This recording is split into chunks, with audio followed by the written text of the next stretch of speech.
وبمناسبة التحرير شاورما العابد عامل عرض على سندويشة شاورما الدجاج ب 10,000 وشاورما اللحمة ب 18,000. ايه مالك شايفة؟ لا مالي شايفة، عندك مشكلة؟ ايه والله عندي مشكلة. يعني والله زعلتيني، بس مشكلتك حلها عن شاورما العابد.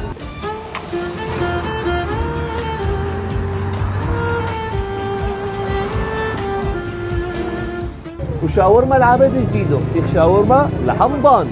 وهذا هو حل مشكلتك، اف ليش بقى؟ لأنه عامل شاورما العابد سندويش الشاورما الدجاج ب 10,000 واللحمة بس ب 18,000. يا عيني. وعامل عرض سندويشة الكريسبي ب 25,000 وإذا 3 سندويشات ب 70,000 ومعهم لتر كولا ضيافة. شاورما مع بطاطا وسرفيس كامل وكولا وبس ب 25,000. ووجبة البطاطا تشيز بس ب 17,000.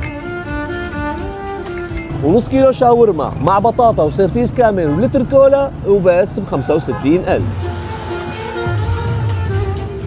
وهي العروض عن شاورما العابد بمناسبة التحرير بتبلش اليوم وبتنتهى ب 8/12.